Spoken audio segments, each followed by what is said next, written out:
What's going on, Knicks familia? I know, man. It's been a long time, man. It's been a while. It's been a lot going on. I'm saying it's been a whole lot going on in life. And if you've been paying attention to the Knicks news lately, especially since yesterday, it's been a whole lot going on in the Knicks world as well. Pardon me.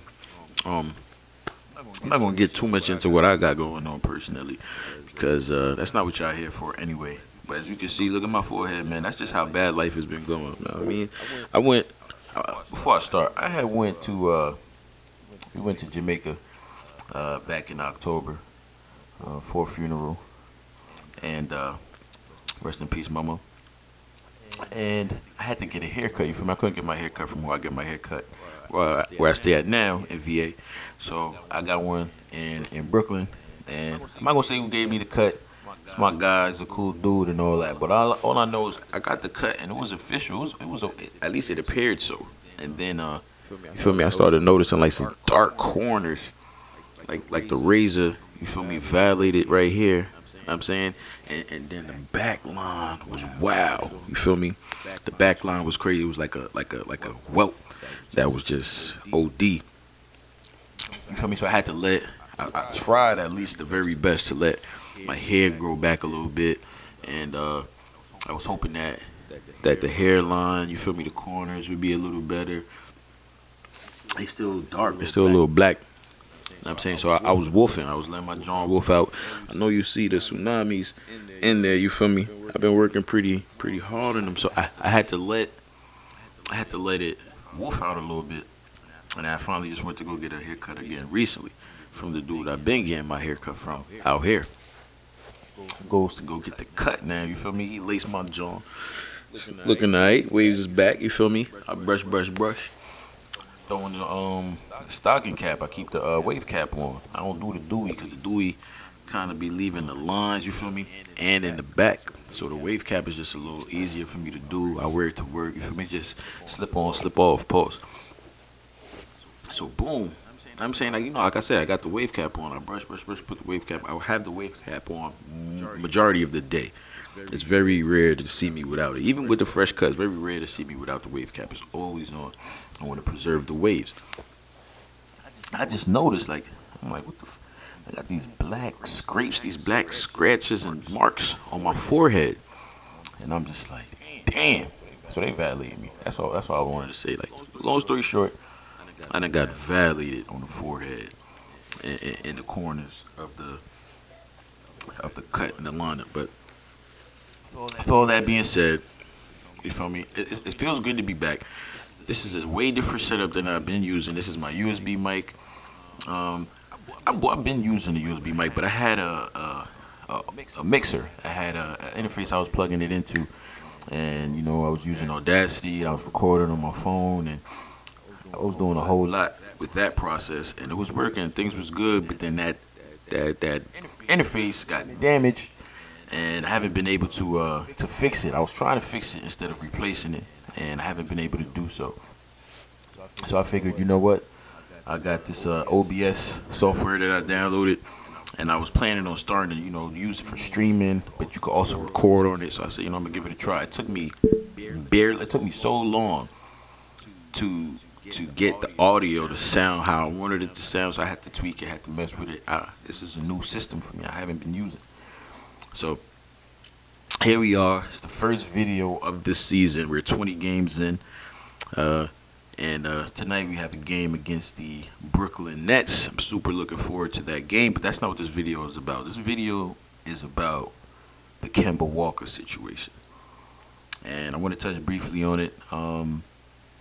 I try my best not to comment so much on the Knicks group that I'm a part of on Facebook. I'm in two of them, and every now and then I come in with a little comedic relief, or sometimes a little serious comment or something that what I'm saying. It's very hard sometimes to not engage, because you see like the craziest things. We're one of the craziest fan bases there is. So what I've been seeing a lot lately is people begging for trades. It's like these crazy trade packages. Even before the Kemba Walker situation occurred, I'm seeing a lot of people like, oh, we need Ben Simmons. Let's package Mitch Robinson. Let's package Julius Randle. Let's just package. First of all, pause on the package. Like, yeah, y'all too worried about Mondem package. I'm saying don't worry about Mondem package. I mean, fire for that. But aside from that, you feel me? Like, a lot of these trade proposals make absolutely no sense. Like, they really don't make any sense. Like, I just don't see Philly saying, all right, give us who was the thing? I can't even remember the two people that we was going to be giving up for them to give us Seth Curry and Ben Simmons. It just didn't add up. It didn't make sense. I think it was like Fournier and somebody quickly or like Fournier and Mitch Robinson. Like, it's just ridiculous ideas, I'm saying, that these people come up with, and they like, oh yes, let's do this trade. Like, I'm so glad they don't run the team, because if they was running the New York Knicks, then New York Knicks would have had been forced to be sold, because there was just a lot of idiocracy going on. You know what I'm saying? So now, more recently, I've been seeing, especially since yesterday's news, I've been seeing a lot of people saying, you feel me? Well, not only do I see fans saying it, I've been seeing like reports from different news outlets, not like the ESPNs and none of those things, but like different news outlets, that sports news outlets, talking about the Knicks. Like, there's rumbles that people in the Knicks organization are interested in a trade with the Houston Rockets, who are looking to move John Wall. And to me, that also doesn't make any sense. Now, I'm not saying that there's no truth to it, because it can be truth to it, but it just wouldn't make sense to me. The money doesn't add up. It doesn't match up. I mean, I think John Wall is making somewhere in like near 100 million, like $90-something million between this year and next year. You know what I'm saying? So it's like a $40-something million a year deal. You know what I'm saying? Whereas I think Kemba, we signed him for like a 2-year, $18 million deal, if I'm not mistaken. Something along the lines of that. So if we trade Kemba over there to the Rockets, like, the money just is not gonna add up. And not only does the money not add up for swapping Kemba for John Wall, we'll be swapping a point guard who probably should be in their prime, but due to injury, they haven't been able to kind of like really fulfill their NBA destiny. You know what I'm saying? Like, they've been hurt, and they haven't been able really to battle back from that as of yet. John Wall is one of those guys. Like, he hasn't really played. I don't think he hasn't played a game since April or something of last year. I forgot what the actual date is, but it's been a minute since he's been on the NBA court, and they still trying to figure out a way for him to join the team and all of these things. So it's not feasible for us to go and trade Kemba Walker and bring in John Wall to essentially be the same guy, to be a guy who's not a great defender, not a good defender either. For me, we still don't know what his offense can be. He doesn't have the same explosiveness. I'm saying he's not old, but he's not young. I'm saying we have a lot of young guys on the team. We have, I'm saying, Emmanuel Quickly. Guards I'm speaking about. We have Emmanuel Quickly. We have Deuce McBride. We have, Quentin Grimes is not a point guard, but he's a guard and a forward, maybe a small forward rather, like a 3. So a 2 and a 3, a wing guy or something like that. So bringing in John Wall really wouldn't make any sense to me. Like, I feel like, all right, boom.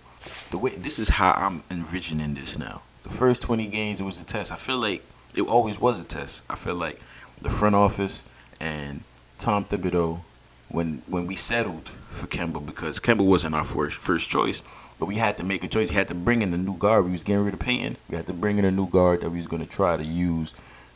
And, of course, you wanted like a vet. So, boom, we bring in Kemba. You know what I'm saying? We're going to give him a shot. First of all, he's from the Bronx. He's homegrown. He's from the town. So, we're going to give him a shot. He comes in, And the first 20 games, they was going to see where we stand. We still positive right now. I'm saying I think what 10-9, 11-9 is our record right now. 11-9. Yeah, 11-9. So we ain't too bad. The numbers, ratings aren't too far off of our start last season, 20 games in. But moving forward now, it's like, all right, the way it's trending, the analytics is showing that with Kemba on the court, he's causing us more losses than W's. I'm saying, like, without him on the court, we have a higher defensive rating, and things just seem to look better for us. Even though you might look and see Kemba shooting like 40-something% from three, above 40% from three. He's playing in those. He's only averaging something like 20-some minutes. His points per game averages isn't too far off of what his career average is. So on the surface, it might not even look like that big of a difference. And when you match up his numbers with Alec Burks' numbers, who plays just about the same amount of minutes, like slightly less minutes than him, their numbers are almost kind of identical. With Alec Burks shooting a higher percentage three-pointer than him, and I think Kemba had like a little bit more assists than him. Their steals I think are equal, and rebounds I think are equal, and a lot of things are equal there. So sitting Kemba, it doesn't seem like such a hard thing to do. Now, the way I see it is, Tom Thibodeau's about to do what he did with Elfrid Payton now. Now he's implemented Burks into the starting lineup. He prefers Rose to come off the bench with the young guys. So I don't think we're going to see Rose starting, even if Rose is healthy, unless the Burks thing doesn't work in the next 10 to 20 games. I would like to say you give Burks 10 games and see what he do. We tried the 20 already. It would be a waste to try another 20 and it not go well before we start saying, all right, let's look elsewhere. So I think he should do 10 games with Burks running the point. All the while this is going on, we're going to have Quickly getting a couple more minutes per game, averaging about like 19 right now. So maybe we could see him at like a 22, 23, maybe even 24 minutes per game, hopefully. Then we're going to see maybe some Deuce McBride. Oh, damn, almost hit the stop recording button. Then hopefully we're gonna see some Deuce McBride, a couple minutes for him. He's been doing this thing a little bit in Westchester Knicks in the G League, so I think we're gonna see some of that. With Burks in the starting lineup, that opens up more minutes for Quentin Grimes now to step in because Burks is gonna be starting. You know what I'm saying? So we should see some Quentin Grimes, some Deuce McBride, some Emmanuel Quickly, some more of that. A lot of fans I've been seeing in these pages is like they're just so quick to move. Like every season we get a new rookie, and they just like they dish off the old guy, and it's like, all right, we're gonna jump on this guy now. Like last season it was Quickly. It's like, yeah, Quickly need more minutes, Quickly need more time, we need more quickly. You know what I'm saying? Quickly was getting his minutes, he was doing his thing. He ain't perfect. There's a lot of room for improvement. This is only his second year now. It's a whole lot of room for improvement. But defensively, he tries. He don't give up on plays. He tries his best on defense. Offensively, I see a lot of people say that Emmanuel Quickly don't look to make people better, and he just looks for his own shot, and he just forces up things. And I can't see that to be anything more further than the truth when I watch the games. I don't see Emmanuel Quickly as a selfish player. I see Emmanuel Quickly, first of all, in his second year, playing for Tom Thibodeau. If Emmanuel Quickly puts a three up from the half-court line, it's because they told him he can do so. You know what I'm saying? He's only doing what they're allowing him to do. And anytime any one of these players do something that they should not be doing, Thibodeau's going to pull him. You might not see them for the rest of the night. That's the type of thing he on. So I just don't understand what's the whole riot about Emmanuel Quickly now. They don't want to see Emmanuel Quickly. They want to see Deuce McBride. Never seen Deuce McBride in the NBA. It's like official. Like I think he played during the season, but like you haven't seen enough Deuce McBride against NBA caliber players as we have seen Emmanuel Quickly. We know Emmanuel Quickly could do his thing. Last season, before that change in the rules, he was able to get some of those calls that the refs give to the Hardens and the Trae Youngs and those guys when they get to the paint. When you bait somebody into making a move and you kind of force that foul. Like he still kind of gets those calls now that they changed it. Like I've seen him pull it off. So I just don't get it. Do I think Deuce McBride is a good player? I think he has potential to be a good player. I think that still is yet to be seen. We have to wait and see how everything unfolds.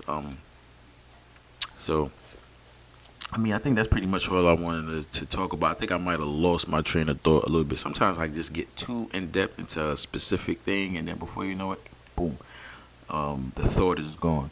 So hopefully, not to say hopefully, for surely, well, depending on how the sound and everything come out once I put this video, once I end the video and I play it back, I watch it back, listen. If everything sounds good, first of all, I'm gonna be tight if I have to re-record this video. Okay, be 15, almost 16 minutes in. If the audio sounds trash and it don't come out good, I'm going to be tight. I might not even do another video because I wasted mad time. But hopefully everything comes out good. I'll try to pick a specific day to make sure there's always like a weekly video. You feel me? I pick a day, do a weekly video, and I'll still try to come and check in daily or on a game, like a game by game basis. You feel me?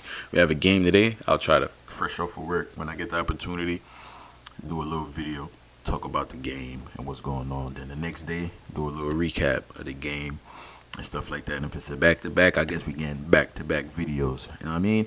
So everybody be blessed, be safe. Shout out to everybody who has been following the channel and who's hit me up like, yo, what's going on with the channel? You feel me? Season's underway. Where you at? What you doing? Life is going on, bro. You know what I'm saying? Life has been going on. I'm not going to let it be an excuse. We just going to pick up where we left off. You know what I'm saying? That's how we do. So, everybody be blessed. And this has been a long overdue episode of That's ReKNICKulous.